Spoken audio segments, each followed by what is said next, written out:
오늘 우리가 함께 읽은 누가복음 1장의 본문을 보면 천사가 마리아에게 이르러 이제 유대 땅에 메시아로 오실 그 예수님을 잉태하게 될 것이다라고 하는 그런 소식을 전해 줍니다. 이 소식을 들은 마리아는 놀랍고 두려워할 수밖에 없었습니다. 결혼하지 않은 처녀의 몸으로 아기를 임신하게 된다라고 하는 것은 마리아에게 있어서 있을 수 없는 아주 충격적인 그러한 소식이었을 것입니다. 그러나 마리아는 천사가 전해준 소식을 듣고 또 하나님의 말씀대로 순종하는 그런 믿음을 보여줍니다. 그렇다면 오늘 본문을 통해서 우리가 마리아의 순종을 통해서 또한 마리아의 믿음을 통해서 깨닫게 되는 그런 영적인 교훈은 무엇이 있을까요? 첫 번째는 하나님의 말씀은 인간의 생각을 뛰어넘어 역사한다라고 하는 것입니다. 로마의 지배 아래에서 고통받으며 힘든 삶을 살아가야 했던 유대 민족은 하나님께서 약속하신 그 메시아를 간절하게 기다렸을 것입니다. 자신들을 로마의 핍박으로부터 구원할 그 메시아를 기다린 것입니다. 수많은 사람들이 메시아를 기다렸지만 그 누구도 이 메시아가 동정녀 마리아의 품속에서 잉태되어질 것이라고는 생각하지 못했습니다. 오늘 본문 26절과 27절을 보면 여섯째 달에 천사 가브리엘이 하나님의 보내심을 받아 갈릴리 나사렛이라는 동네에 가서 다윗의 자손 요셉이라 하는 사람과 약혼한 처녀에게 이르니 그 처녀의 이름은 마리아라라고 이렇게 말씀하고 있습니다. 마리아의 친족이었던 엘리사벳이 잉태할 것이다라고 하는 그 소식을 먼저 전해 주었던 천사가 이제 그 엘리사벳이 친내 요한을 잉태한 지 여섯째 되던 달에 하나님의 보내심을 받고 이번에는 마리아에게 찾아가서 그녀가 아기 예수님을 잉태할 것이다라고 하는 그러한 소식을 전해 주었다라고 하는 것입니다. 하지만 이 소식을 들은 마리아는 나는 남자를 알지 못하니 어찌 이 일이 있겠습니까? 라고 천사에게 놀라서 되묻는 그런 모습을 볼 수 있습니다. 그러자 천사는 이러한 마리아의 물음에 대해서 35절에서 성령이 내게 임하시고 지극히 높으신 이의 능력이 너를 덮으시리니 이러므로 나실 바 거룩한 이는 하나님의 아들이라 일컬어지리라 라고 대답을 해 줍니다. 마리아처럼 우리도 이 세상을 살아가면서 내가 이해할 수 없는 그런 일들을 만나고는 합니다. 전혀 예상하지 못했던 일들, 가족들 중에 누가 갑자기 심각한 질병으로 투병 생활을 한다거나 부모님이나 형제 자매들 또는 자녀들에게 갑자기 찾아온 어려운 문제들이 있습니다. 내가 해결해 줄 수 있으면 좋겠지만 내가 해결할 수 없는 답답하기만 하고 때로는 기막힌 상황들이 우리에게 일어나기 마련입니다. 이렇게 어려운 상황에 놓이게 되면 우리는 이렇게 생각합니다. 하나님께서 왜 나에게 이런 어려움을 허락하시는 건가? 이해가 되지 않습니다. 내가 하나님 앞에 그렇게 잘못한 것이 많지도 않은데 무엇 때문에 이런 고난과 고통을 겪게 하시는지 우리는 쉽게 이해할 수 없습니다. 우리의 마음에는 불안과 근심이 가득하고 때로는 우울증이나 공황장애와 같은 그러한 증상이 나타나기도 합니다. 하나님의 뜻을 온전히 이해할 수 없는 유한하고 또 연약한 인간이 당하는 그 고난에 대한 모든 의문은 우리가 어떻게 해결할 수 있을까요? 우리 함께 본문 37절 말씀을 다 같이 읽어보도록 하겠습니다. 시작. 대저 하나님의 모든 말씀은 능하지 못하심이 없느니라. 아멘. 한 번 더 읽어보겠습니다. 시작. 대저 하나님의 모든 말씀은 능하지 못하심이 없느니라. 여러분 이 말씀을 믿으십니까? 아멘. 하나님의 모든 말씀은 능하지 못하심이 없다라고 하는 것을 우리가 인정하고 또 믿음으로 받아들일 때에 우리의 안에 있던 모든 의심과 불안과 두려움은 주님 안에서 해결된다라고 하는 것을 여러분 믿으시기를 축복합니다. 우리가 가진 믿음이 아무리 좋아도 또 우리가 신앙생활에 최선을 다한다고 할지라도 우리 눈앞에 보이는 상황과 형편이 어려워지면 내가 예측할 수 없었던, 예상할 수 없었던 그런 문제와 어려움이 나에게 다가오면 나의 마음은 의심과 또 걱정과 회의로 가득 차서 하나님을 원망의 마음으로 바라보게 되는 것이 솔직한 우리의 그런 연약한 모습입니다. 이러한 연약함 가운데 우리의 마음과 생각이 요동치지 않을 수 있는 그런 가장 확실한 방법은 바로 하나님의 전능하신 능력, 하나님의 말씀의 능력을 믿고 신뢰하는 것입니다. 이 세상을 무로부터 창조하시고 온 우주와 역사를 운행하시는 하나님 앞에 불가능이라 하는 것은 있을 수가 없습니다. 전능하신 하나님, 그 하나님은 인간의 생각과 상식을 뛰어넘어서 오늘도 우리 가운데 역사하고 계십니다. 그리고 약속의 말씀을 성취하시는 분이심을 여러분 믿으시기를 바랍니다. 그렇기 때문에 우리는 하나님께서 나에게 주시는 그 약속의 말씀이 무엇인지를 잘 듣고 또 그것을 깨달을 수 있어야 합니다. 하나님께서는 늘 우리에게 말씀하시는 하나님이시지만 내가 하나님을 향해 온전히 집중하지 않는다면 그 말씀이 내 귀에 들리지가 않는 것입니다. 내 마음 가운데 하나님 말씀이 새겨지거나 깨달아지지 않는 이유는 하나님이 나에게 말씀하지 않기 때문이 아니라 그 말씀을 내가 듣지 못하고 있기 때문이다 라고 하는 것을 우리가 이해를 해야 할 것입니다. 하나님께서는 우리 각 사람의 인생 가운데 일어나는 모든 일들을 이미 알고 계시고 또 주권적으로 그것을 계획하시고 인도해 가시는 그런 신실하신 하나님이심을 우리는 믿고 있습니다. 우리가 때로는 평탄한 대로를 걸어가는 것과 같은 그러한 인생의 날들도 있지만 또 때로는 불 가운데를 걸어가는 것 같은 그런 환난과 시험이 우리에게 찾아올 때도 있고 또 어떤 때는 물 가운데를 걸어가는 것 같은 불안함과 초조함의 시간도 우리에게 있습니다. 하지만 하나님은 우리가 어떤 순간에 또 어떤 길을 가고 있든지 상관없이 언제나 우리와 함께 걸으시며 동행하시는 하나님이심을 우리는 믿어야 할 것입니다. 우리 인생이 아무리 힘들고 또 괴롭고 또 불안함 가운데 시달리더라도 하나님의 모든 말씀은 능치 못함이 없다라고 하는 것을 믿는다면 내 인생 가운데 찾아오셔서 말씀을 주시고 말씀의 능력으로 역사하시며 또 말씀하신 대로 이루시는 그 하나님을 우리는 만나게 될 것입니다. 하나님께서 가장 적합한 때에 또 가장 선하신 방법으로 우리의 모든 문제와 어려움을 해결해 주실 것을 믿고 오늘도 나에게 주시는 약속의 말씀과 또 하나님의 그 감동을 나에게 주시는 약속으로 받으며 그것이 성취되기까지 온전히 붙들고 기도할 수 있는 그런 저와 여러분들 되시기를 예수님의 이름으로 축복합니다. 아멘. 얼마 전에 어느 성도님 가정을 신방하면서 대화를 나누었습니다.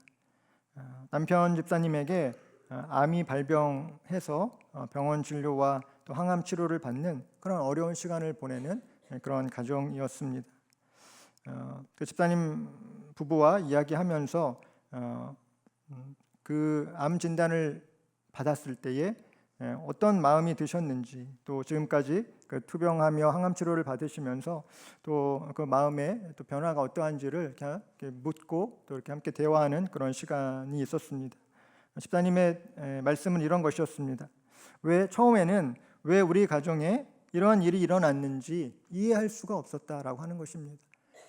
나름대로 하나님 앞에 열심히 봉사하며 또 교회를 잘 섬기며 그렇게 살아왔다고 생각했는데 왜 이런 어려운 일을 내가 해결할 수 없는 그런 어려운 일을 하나님 나에게 허락하시는지 답답한 마음에 하나님께 묻기도 하고 하나님께 따지기도 하고 또 슬픔과 두려움이 마음속에 가득할 때에 병원을 향해 가는 그 지하철 안에서 문득 마음속에 하나님께서 주시는 말씀이 생각이 났다라고 하는 것입니다.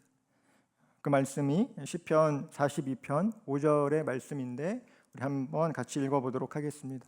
시작. 내 영혼아 내가 어찌하여 낙심하며 어찌하여 내 속에서 불안해하는가. 너는 하나님께 소망을 두라. 그가 나타나 도우심으로 말미암아 내가 여전히 찬송하리로다. 아멘. 이 말씀을 통해서 그 집사님이 마음 가운데 지금은 다 이해할 수 없지만 이 또한 하나님의 계획하심과 또 인도하심이 있을 것이다 라고 하는 그런 생각이 들면서 슬픔과 두려움의 마음이 조금씩 사라지고 하나님을 더 신뢰하고 하나님을 더 바라보게 되었다라고 하는 그런 이야기를 들었습니다. 오늘 본문에서도 마리아가 자신에게 찾아온 전혀 뜻밖의 상황에 놀라며 또 두려워하는 가운데서도 하나님의 말씀은, 하나님의 모든 말씀은 능하지 못하심이 없느니라라고 하는 그 천사의 말씀을 듣고 주의 여종이오니 말씀대로 내게 이루어지이다라고 순종했을 때에 놀라운 역사가 이루어진 것을 우리는 알 수 있습니다. 마찬가지로 암투병이라고 하는 뜻밖의 상황을 만나 어려운 시간을 지나고 있는 그런 우리 또 지체들이 있습니다. 하지만 그런 상황 가운데서도 오늘 우리가 함께 살펴본 이 시편 42편 5절의 말씀처럼 내 영혼아 너는 하나님께 소망을 두라. 그가 나타나 도우심으로 말미암아 내가 여전히 찬송하리로다 라고 하는 이 말씀대로 우리가 하나님께만 소망을 두며 또 하나님께서 나타나 도우심으로 말미암아서 치유와 회복의 역사가 일어나며 또 그 살아계신 하나님을 찬송하는 놀라운 은혜가 우리 모든 또 투병하는 모든 지체들에게 임하기를 여러분 함께 기도해 주시기를 바랍니다.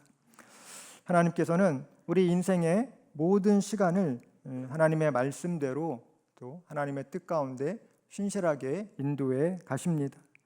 물론 그 과정 속에 힘들고 어려운 일이 없는 것은 아닙니다. 하지만 어려울 때에도 우리가 환경을 탓하거나 사람을 원망하거나 또는 사람을 의지하지 않고 그 약속의 말씀이 나의 삶과 우리 가정에 이루어지고 역사하실 것임을 여러분 믿으시기를 바랍니다. 하나님을 온전히 또 더 신뢰하며 우리가 하나님 앞에 나아갈 때 하나님께서 그 말씀대로 이루어 가실 놀라운 은혜를 우리 가운데 허락해 주실 것입니다. 이러한 하나님의 놀라운 은혜, 예비하신 은혜를 바라보며 날마다 하나님 앞에 감사와 또 찬양으로 나아갈 수 있는 그런 저와 여러분들 되시기를 예수님의 이름으로 축복합니다. 아멘. 두 번째, 오늘 본문을 통해서 우리는 하나님의 말씀은 구체적이고 또 세밀하게 성취된다라고 하는 것을 알 수 있습니다. 마리아에게 어느 날 갑자기 천사가 나타나서 아기 예수께서 잉태되셨다라고 하는 소식을 전하였을 때 그가 얼마나 놀랍고 또 당황스러웠겠습니까? 34절에서는 마리아가 천사에게 말하되 나는 남자를 알지 못하니 어찌 이 일이 있으리까? 라고 그렇게 이야기하는 장면이 있습니다. 그러자 천사는 내 친족 엘리사벳도 본래 임신하지 못한다고 알려졌지만 이미 임신하여서 6달이 되었다라고 하는 그러한 소식을 마리아에게 전해줍니다. 천사가 떠나간 후에 마리아는 이 사실을 확인하기 위해서 엘리사벳을 방문하는 것을 우리가 볼 수 있습니다. 이처럼 하나님께서는 그분의 역사를 이루어 나가실 때에 하나님의 사람들의 순종과 그리고 헌신을 통해서 그 일을 이루어 가시는데 그것이 어떤 강제적으로 하나님이 이렇게 우리를 이끄시는 것이 아니라 하나님 우리에게 찾아오셔서 또 우리를 인격적으로 만나주시고 말씀하시고 또 그 모든 상황을 앞서서 그것을 준비하시는 예비하시는 그러한 하나님이심을 우리는 믿어야 할 것입니다. 누가복음 1장 우리 앞에 있는 누가복음 1장 5절에서 25절을 보면 침례 요한의 출생에 대한 그 출생의 배경에 대한 이야기가 나옵니다. 침례 요한의 아버지는 제사장 사가랴였고 어머니는 엘리사벳이었습니다. 이 두 사람이 나이가 많도록 엘리사벳이 잉태를 하지 못하여 자식이 없었다라고 합니다. 그런데 사가랴가 하나님의 성전에 들어가 분향할 때에 천사가 그에게 나타나서 놀라운 소식을 전해줍니다. 우리 함께 누가복음 1장 13절 말씀을 같이 읽도록 하겠습니다. 시작. 천사가 그에게 이르되 사가랴여 무서워하지 말라. 너의 간구함이 들린지라. 내 아내 엘리사벳이 내게 아들을 낳아 주리니 그 이름을 요한이라 하라. 아멘. 여기서 천사가 이야기했던 말 중에 중요한 포인트가 있습니다. 뭘까요? 바로 너의 간구함이 들린지라라고 하는 그러한 말씀입니다. 사가랴와 엘리사벳이 늙기까지 잉태하지 못했을지라도 낙심되었을지라도 하나님께 기도하는 것을 포기하지 않았음을 말해주고 있는 것입니다. 하나님의 역사는 우리가 믿음으로 간구할 때에 시작된다라고 하는 것을 우리는 기억해야 합니다. 우리가 낭망하지 않고 기도한다면 하나님의 섭리 가운데에 또 하나님의 정하신 때에 우리의 기도를 하나님께서 응답해 주신다라고 하는 것입니다. 사가랴와 엘리사벳의 경우처럼 기도하고 있음에도 불구하고 나에게 보이는 것이 없고 들리는 것이 없을지라도 우리는 낙심하지 않고 끊임없이 믿음으로 간구할 수 있어야 하는 것입니다. 하나님께서는 마리아가 아기 예수님을 성령으로 잉태하기 전에 침례 요한이 엘리사벳에게 잉태되었다라고 하는 것을 알려주시면서 마리아가 안심하도록 그렇게 배려하시고 또 그렇게 미리 하나님의 일을 준비해 나가셨습니다. 또한 예수님이 오실 길을 예비하는 그 사명을 지닌 침례 요한이 예수님보다 6개월 앞서서 이 땅에 나오도록 하시는 놀라운 하나님의 계획을 보여주고 있습니다. 하나님은 언제나 우리의 생각보다 앞서서 행하시는 하나님이심을 여러분 믿으시기를 바랍니다. 모든 상황이 구체적이고 또 세밀하게 하나님께서는 그렇게 이루어지도록 역사하신다라고 하는 것을 우리는 깨달아야 합니다. 얼마 전에 또 어느 집사님 가정을 신방하면서 이렇게 들었던 이야기인데요.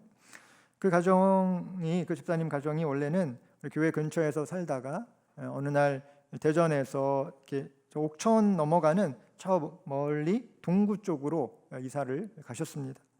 그래서 저는 왜 이렇게 멀리 이사를 가셨는지 그동안 궁금했었는데 이번 그 기회에 신방을 하면서 대화를 나누다 그 이유를 알게 됐습니다. 그 집사님 가정이 한 30년쯤 전에 대전에 오셨는데 처음에는 둔산동에 살고 있다가 근데 자녀 중에 한 자녀가 아토피가 너무 심해서 그 자연 환경이 좋은 그런 저층 주택을 찾다가 동구 쪽으로 이제 이사를 가게 되었다라고 하는 것입니다. 아이들이 어느 정도 성장할 때까지는 그 집에서 자연 환경이 좋은 또 흙을 밟으며 살아가기 좋은 그 집에서 살다가 이제 아이들이 어느 정도 커서 교회에 가까운 곳으로 이사를 해야겠다라는 생각이 들어 유성구로 이사를 했는데 당시 살던 그 동구에 있던 낡고 또 좁은 집을 이렇게 매매할 만한 상황이 아니어서 그냥 그것을 거기다 두고서 유성구에서 이렇게 사시는 동안에는 전세와 월세를 오가며 살게 되었다라고 하는 그런 이야기입니다. 그런데 이제 아이들이 다 성장해서 대학을 보내고 나서 이제 두 분이 안정적으로 거주할 만한 그런 거처가 필요하다고 생각되어 하나님 이제 저희에게 집이 필요합니다라고 이렇게 기도를 하셨다고 합니다. 그런데 하나님께서 응답으로 주신 것은 내가 이미 너에게 집을 주었다라고 하는 그러한 응답이 있었다라고 하는 것입니다. 생각해 보니 그 동구에 남겨놓은 아주 오래된 집이 있는데 마침 그 즈음에 그 지역이 재개발과 또 재건축이 이루어지면서 새롭게 건축되는 그 아파트를 분양받을 수 있었고 또 여러 가지 우여곡절이 있었지만 하나님께서 예비하신 그 좋은 거처를 얻게 되었다라고 하는 그런 간증을 듣게 되었습니다. 이처럼 그때는 전혀 예상하지 못했지만 시간이 흘러서 왜 그때 하나님께서 우리를 그렇게 인도하셨는지 돌아보면 지금은 이제 지금에 와서 깨닫게 되는 그런 하나님의 은혜가 있다라고 하는 것을 우리는 알 수 있는 것이죠. 우리가 신앙생활을 할 때에 우리에게 일어나는 일들을 하나님의 뜻으로 바라보고 해석하는 것은 참으로 중요한 일입니다. 우연히 어쩌다가 그렇게 되었다라고 말할 수도 있지만 그게 아니라 우리가 하나님의 관점으로 바라볼 때 하나님의 예비하심이 있고 또 하나님의 계획하심이 있었기 때문에 그때 나에게 또 하나님이 그런 길로 또 그런 환경으로 인도를 해주셨구나. 그게 다 지금의 또 이런 좋은 또 응답을 위해서 또 하나님께서 그렇게 예비해 놓으신 일들이, 계획하신 일들이 있었구나라고 우리가 그렇게 믿음의 눈으로 우리에게 일어나는 모든 일들을 신앙으로 해석하는 것은 참으로 중요한 일인 것입니다. 또 하나의 예화가 있습니다. 우리 교회 또 어느 성도님 가정이 있는데요. 오래된 이야기이기는 하지만 당시 그 남편분이 믿음이 없었고 절기에 1년에 딱 2번 부활절과 또 성탄절에만 교회를 출석하면서 세상적인 성공을 위해서 낮과 밤을 가리지 않고 열심히 살아가던 그런 남편분이 있었고, 아내분은 그런 남편을 위해서 기도하며 또 교회 일에 열심을 다하던 그런 분이 있었습니다. 그 가정에 자녀가 한 명 있었는데 공부를 잘해서 유명한 고등학교에 진학을 하게 되었고, 그곳에서 이제 기숙사 생활을 하게 되었다라고 하는 것이죠. 그런데 그 자녀가 고등학교에 적응을 잘 하지 못해서 매일 밤마다 엄마에게 전화를 해서 너무 힘들다, 학교를 그만두고 싶다, 심지어 죽고 싶다라고 하는 그런 하소연을 하는 그런 어려운 상황을 맞게 되었다라고 합니다. 심각할 정도로 자녀가 힘들어하는 것을 보면서 부모가 해줄 수 있는 것이 하나님께 기도하는 것밖에 없다라고 하는 것을 깨닫고, 그 부부가 함께 매일 새벽 예배 나와서 하나님께 기도를 하기 시작했습니다. 새벽 기도를 시작하고 금방 문제가 해결된 것은 아니었지만 여러 가지 또 우여곡절을 겪으면서도 하나님께서는 그 자녀를 돌봐주셨고, 또 학년이 올라가면서 학교에도 잘 적응을 하면서 무사하게 고등학교를 졸업하게 되었다라고 하는 이야기입니다. 그런데 이 이야기는 여기서 끝나지가 않습니다. 이 이후에 얼마 되지 않아서 아내 집사님에게 암이 발병이 되었습니다. 그때부터 힘든 투병 생활이 시작되었지만 하나님께서 그동안 그 자녀의 문제로 인해서 매일 새벽마다 기도의 훈련을 시키신 그런 과정이 있었기 때문에 집사님 부부의 마음이 무너지지 않고 그 힘든 순간에도 하나님을 의지하면서 또 그 어려운 투병의 시기를 기도하며 또 잘 이겨낼 수 있었다라고 하는 그런 간증을 해주셨습니다. 그런 환난과 고난을 통과하면서 이 신앙이 없던 그 남편분의 기도가 깊어지고 또 믿음이 성장했기 때문에 나중에는 우리 교회 그 예배 중보팀에도 들어가서 기도 사역을 하게 되었고, 또 하나님께 쓰임 받는 교회의 일꾼이 된 것이 너무나도 감사하고, 이 모든 것이 정말 알 수 없는, 우리가 계획하지 않았던 그런 하나님의 은혜였다라고 하는 그런 간증을 듣게 되었습니다. 이처럼 우리가 그때는 미처 알지 못하지만 나중에 돌이켜서 생각해 보면 하나님께서 우리가 너무 힘들어하는 그 순간에도 주위 환경과 또 주변 사람들을 통해서 미리 예비하신 은혜를 베푸신다라고 하는 것을 우리는 기억해야 할 것입니다. 오늘날도 하나님은 그분의 역사를 일으키실 때 우리는 알지 못하지만 미리 준비하시고 또 계획하셔서 하나님의 때에 말씀하신 바를 이루시는 분임을 우리는 믿어야 할 것입니다. 이러한 믿음으로 각 가정에게 주시는 하나님의 약속의 말씀을 우리가 받고 또 그 약속의 말씀의 은혜를 구하면서 말씀의 성취가 우리 모든 믿음의 가정 가운데 이루어지는 그런 복과 은혜를 누리시는 믿을 사랑의 모든 가정 되시기를 예수님의 이름으로 축복합니다. 아멘. 세 번째로, 하나님의 말씀은 하나님의 관점으로 일하는 사람을 통해 역사하신다라고 하는 것입니다. 세상을 바라보고 문제를 해결하는 관점을 크게 두 가지로 나눌 수 있다고 합니다. 하나님의 관점으로 그 문제를 판단하느냐, 아니면 나의 관점으로 문제를 판단하느냐라고 하는 것입니다. 마리아가 성령으로 잉태되었다라고 하는 소식을 처음 들었을 때는 자신의 관점으로 이 문제를 판단하는 것처럼 보였습니다. 그런데 37절에서 천사가 하나님의 모든 말씀은 능하지 못하심이 없느니라 라고 그렇게 이야기하자 38절에서 마리아가 어떻게 대답하죠? 주의 여종이오니 말씀대로 내게 이루어지이다. 아멘 라고 이렇게 화답하는 장면을 우리가 볼 수 있습니다. 좀 전까지는 자신의 관점에서 어떻게 이렇게 말도 안 되는 이런 일이 있을까라고 생각했던 마리아였지만 천사가 선포한 하나님의 말씀을 통하여서 하나님이 어떤 분이신지를 깨달은 후에 그의 관점이 변화가 된 것입니다. 이처럼 하나님께서는 우리의 관점을 바꾸어 주시는 그런 분이십니다. 과거 여호수아가 가나안을 정탐하고 돌아왔을 때 대부분의 정탐꾼들은 가나안의 안악 자손들을 두려워하는 마음으로 부정적이고 또 패배주의적인 그런 관점에 보고를 하였습니다. 만약에 저와 여러분이 이 가나안 땅의 정탐꾼이었다면 우리는 어떤 보고를 했을까요? 많은 사람들이 하나님의 관점으로 먼저 생각하기보다는 우리가 당면한 상황과 그 어려움에만 주목하는 것을 알 수 있습니다. 하지만 하나님께서는 우리가 어려움을 당할 수밖에 없는 상황에 처해 있다 하더라도 그런 때일수록 더욱 하나님을 바라보라고 우리에게 말씀하시는 그런 하나님이십니다.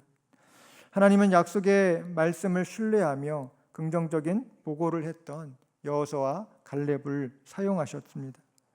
우리도 하나님의 약속의 말씀을 붙들고 하나님의 관점으로, 즉 믿음의 관점으로 우리에게 주어지는 모든 상황을 판단해야 할 것입니다. 하나님은 그런 사람을 통해서 하나님의 일을 이루어 가십니다. 제가 우리 교회에서 또 여러 가지 사역을 감당을 할 때에 때때로 이렇게 좀 부담스러운 또 이렇게 또 새로운 어떤 사역을 맡게 되었을 때 부담감과 또 스트레스 때문에 잠을 잘 못 이루는 그런 시간들도 있었습니다. 도저히 이건 못하겠다라고 포기하고 싶은 그런 마음도 있었습니다. 그런데 그렇게 힘든 순간에 교회에 와서 기도하는데 문득 하나님께서 이렇게 말씀하시는 것이 느껴졌습니다. 너에게 맡겨진 그 사역이 나의 일이냐 아니면 너의 일이냐. 물론 하나님께서 하시는 일이죠. 그런데 그 계획한 대로 사역이 잘 진행되지 않고 또 실패할까 봐 제가 너무 걱정이 됩니다. 이렇게 하나님 앞에 대답을 했습니다. 그러자 하나님은 나한테 맡겨라 라고 하는 그러한 마음을 주셨습니다. 저는 그 이후로 그 전에 내가 염려하고 걱정하던 근심하던 것보다 훨씬 더 담대한 마음을 가지고 주어진 사역에 임하게 된 그런 저의 경험이 있습니다. 마찬가지일 것입니다. 우리가 교회에서 또 어떠한 맡겨주신 사역을 하면서 우리에게 맡겨준 일들을 감당하면서 내가 중심이 되어서 내 생각으로 그것을 이루려고 한다면 내가 뭔가를 나타내 보여주려고 했을 때는 너무 힘들고 지치지만 이것이 하나님의 일이고 또 하나님께서 주도하시고 하나님께서 이끄시는 사역이라고 하는 쪽으로 우리의 관점이 변화되어지면 우리 마음속에 담대함과 또 하나님께서 주시는 평안이 임하는 것을 우리는 알 수 있습니다.